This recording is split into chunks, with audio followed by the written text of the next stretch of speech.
ನಮಸ್ತೆ ಎಲ್ಲರಿಗೂ ಸ್ನೇಹಿತರೆ, ಇವತ್ತಿನ ಒಂದು ವಿಡಿಯೋದಲ್ಲಿ ಹುಣ್ಣಿಮೆ ಮತ್ತು ಅಮಾವಾಸ್ಯೆಗೆ ನಾವು ಯಾವ ದೀಪಾರಾಧನೆ ಮಾಡುವುದರಿಂದ ನಮ್ಮ ಸರ್ವ ಸಮಸ್ಯೆಗಳು ನಿವಾರಣೆ ಆಗುತ್ತೆ ಅನ್ನೋದನ್ನ ಈ ವಿಡಿಯೋದ ಮೂಲಕ ನಿಮಗೆ ತಿಳಿಸ್ಕೊಡ್ತೀನಿ. ಸರ್ವ ಸಮಸ್ಯೆಗಳಿಗೂ ಈ ದೀಪಾರಾಧನೆ ಮಾಡೋದರಿಂದ ಎಲ್ಲ ಸಂಕಷ್ಟಗಳು ನಿವಾರಣೆ ಆಗೋದ್ರಲ್ಲಿ ಯಾವುದೇ ಅನುಮಾನ ಅಂತನ್ನೋದು ಇಲ್ಲ. ಪ್ರತಿಯೊಬ್ಬ ದೊಡ್ಡ ದೊಡ್ಡ ರಾಜಕಾರಣಿಗಳು ಆಗಿರಲಿ, ಫಿಲಿಮ್ ಸ್ಟಾರ್ಸ್ ಆಗಿರಲಿ, ಪ್ರತಿಯೊಬ್ಬರೂ ಈ ಒಂದು ದೀಪಾರಾಧನೆಯನ್ನು ಮಾಡಿ ಜೀವನದಲ್ಲಿ ಯಶಸ್ಸನ್ನು ಗಳಿಸಿದ್ದಾರೆ. ಆದ್ದರಿಂದ ಇದೇ ಹುಣ್ಣಿಮೆ ಮತ್ತು ಅಮಾವಾಸ್ಯೆ ದಿನ ನೀವು ಈ ಒಂದು ದೀಪಾರಾಧನೆಯನ್ನು ಮಾಡಿದರೆ ಸರ್ವ ಸಂಕಷ್ಟಗಳು ಕಳೆಯುವುದರಲ್ಲಿ ಯಾವುದೇ ಅನುಮಾನ ಅಂತನ್ನೋದು ಇಲ್ಲ. ನೀವು ಈ ಒಂದು ದೀಪಾರಾಧನೆಯನ್ನು ಮಾಡಿದರೆ ಆರೋಗ್ಯ ಸಮಸ್ಯೆಗಳು, ಮನೆಯಲ್ಲಿ ದೃಷ್ಟಿ ದೋಷಗಳಿರ್ಬೋದು ಅಥವಾ ಮಾಟ ಮಂತ್ರಗಳಿರ್ಬೋದು, ಮನೆಯಲ್ಲಿ ಹೇಳಿಕೆ ಆಗದೆ ಇರ್ಬೋದು, ನಿಮ್ಮ ಸಮಸ್ಯೆ ಏನಿದ್ರು ಕೋರ್ಟ್ ಕೇಸ್ ಇರ್ಬೋದು ಅಥವಾ ಹಣಕಾಸಿನ ಸಮಸ್ಯೆಗಳು, ನಿಮ್ಮ ಸಮಸ್ಯೆ ಏನಿದೆಯೋ ಅದನ್ನು ಹೇಳಿ ಈ ಒಂದು ದೀಪಾರಾಧನೆಯನ್ನು ಮಾಡೋದರಿಂದ ಒಂದು ಅಮಾವಾಸ್ಯೆ ಮತ್ತು ಒಂದು ಹುಣ್ಣಿಮೆ ದಿನ ನೀವು ಈ ಒಂದು ದೀಪಾರಾಧನೆಯನ್ನು ಮಾಡಿದರೆ ಸಾಕು, ಅದರಲ್ಲಿ ನಿಮಗೆ ಉತ್ತಮವಾದಂತಹ ರಿಸಲ್ಟನ್ನು ನೀವು ನೋಡ್ತೀರಾ. ಹೇಗೆ ಮಾಡಬೇಕು, ಯಾವ ದಿನ ಮಾಡಬೇಕು, ಯಾವ ಸಮಯದಲ್ಲಿ ಮಾಡಬೇಕು ಅಂತನನ್ನು ತಿಳಿಸ್ಕೊಡ್ತೀನಿ. ದೀಪಗಳಲ್ಲಿ ಸರ್ವಶ್ರೇಷ್ಠವಾದಂತಹ ದೀಪ ಅಂತಂದರೆ ಬೂದುಕುಂಬಳಕಾಯಿ ದೀಪ, ಕೂಷ್ಮಾಂಡ ದೀಪ ಅಂತ ಹೇಳಿ ಕೂಡ ಕರಿತೀವಿ. ನಾವು ಈ ಒಂದು ದೀಪಾರಾಧನೆಯನ್ನು ಕಾಲಭೈರವನಿಗೆ ವಿಶೇಷವಾಗಿ ಆರಾಧನೆಯನ್ನು ಮಾಡ್ತೀವಿ. ನಮ್ಮ ಜೀವನದಲ್ಲಿ ನಮಗೆ ಯಶಸ್ಸು ಸಿಗ್ತಾ ಇಲ್ಲ, ಜೀವನದಲ್ಲಿ ತುಂಬ ಸಮಸ್ಯೆಗಳಿದ್ದಾವೆ, ಒಂದರಿಂದ ಒಂದು ಜೀವನದಲ್ಲಿ ಸಮಸ್ಯೆಗಳು ನಮ್ಮನ್ನು ಬೆಂಬಿಡದೆ ಕಾಡ್ತಾ ಇದೆ ಅಂತಂದಾಗ ಈ ಒಂದು ದೀಪಾರಾಧನೆಯನ್ನು ಮಾಡಿ ಆ ಸರ್ವ ಸಮಸ್ಯೆಗಳಿಗೆ ಪರಿಹಾರವನ್ನು ಕಂಡುಕೊಳ್ಬಹುದು. ನೀವು ಈ ಒಂದು ದೀಪಾರಾಧನೆಯನ್ನು ಹೇಗೆ ಮಾಡಬೇಕು ಅಂತ ಅಂದರೆ, ನೀವು ಹುಣ್ಣಿಮೆ ದಿನ ಅಥವಾ ಅಮಾವಾಸ್ಯೆ ದಿನ, ನೀವು ಹುಣ್ಣಿಮೆ ಮತ್ತು ಅಮಾವಾಸ್ಯೆಗೆ ಪ್ರತಿ ಅಮಾವಾಸ್ಯೆಗೆ ಮತ್ತು ಪ್ರತಿ ಹುಣ್ಣಿಮೆಗೆ ಈ ದೀಪಾರಾಧನೆಯನ್ನು ಮಾಡಬೇಕಾಗುತ್ತೆ. ನೀವು ಒಂದು ದೀಪಾರಾಧನೆ ಮನೆಯಲ್ಲಿ ಮಾಡುವುದು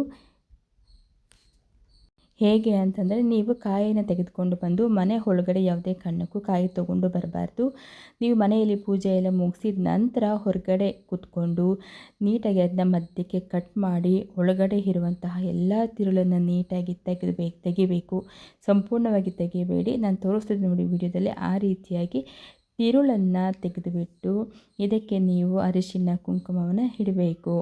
ಅರಿಶಿನ ಕುಂಕುಮವನ್ನು ಇಟ್ಬಿಟ್ಟು 2 ಬತ್ತಿಗಳನ್ನು ಒಂದು ಬತ್ತಿಯಾಗಿ ಮಾಡಿಕೊಳ್ಬೇಕಾಗುತ್ತೆ. ನಂತರ ಇದಕ್ಕೆ ನೀವು ಎಳ್ಳೆಣ್ಣೆಯನ್ನು ಮಾತ್ರನೇ ಹಾಕಬೇಕು, ಬೇರೆ ಯಾವ ಎಣ್ಣೆಯನ್ನು ಸಹ ನೀವು ಇದಕ್ಕೆ ಬಳಸಬಾರ್ದು.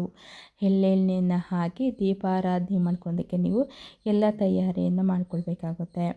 ನಂತರ ಇದನ್ನ ಯಾವ ಸಮಯದಲ್ಲಿ ಮಾಡಬೇಕು ಅಂತಂದರೆ, ಈ ಒಂದು ದೀಪಾರಾಧನೆಯನ್ನು ಬೆಳಗಿನ ಜಾವ ಮಾಡೋದೇ ತುಂಬ ಬೇಗ ಇನ್ಸ್ಟೆಂಟ್ ರಿಸಲ್ಟನ್ನು ಕೊಡುತ್ತೆ. ಅದಕ್ಕೋಸ್ಕರ ನೀವು ಬೆಳಗಿನ ಜಾವ ಈ ಒಂದು ಪರಿಹಾರವನ್ನು ಮಾಡಿಕೊಳ್ಳಿ. ದೀಪಾರಾಧನೆಯನ್ನು ಮಾಡಿ ಆಗೋದೇ ಇಲ್ಲ ಅಂತನ್ನೋರು ಮಾತ್ರ ಸಂಜೆ ಈ ಒಂದು ದೀಪಾರಾಧನೆಯನ್ನು ಮಾಡಬಹುದು. ಯಾವುದೇ ಕಾರಣಕ್ಕೂ ಮನೆ ಒಳಗಡೆ ತೆಗೆದುಕೊಂಡು ಬರಬಾರ್ದು, ನೆನಪಿರಲಿ. ಮನೆ ಒಳಗಡೆ ಇದನ್ನ ತೆಗೆದುಕೊಂಡು ಬಂದು ಮಾಡಿದ್ರೆ ಮನೆಗೆ ಸಂಕಷ್ಟಗಳು ಬರುತ್ತೆ. ಅದಕ್ಕೋಸ್ಕರ ಈ ಒಂದು ಕೂಷ್ಮಾಂಡ ದೀಪಾರಾಧನೆಯನ್ನು ಮನೆಯಿಂದ ಹೊರಗಡೆ ರೆಡಿ ಮಾಡಿಕೊಂಡು ಮನೆ ಬಾಗಿಲಲ್ಲಿ ನೀವು ದೀಪಾರಾಧನೆಯನ್ನು ಮಾಡಬೇಕಾಗುತ್ತೆ.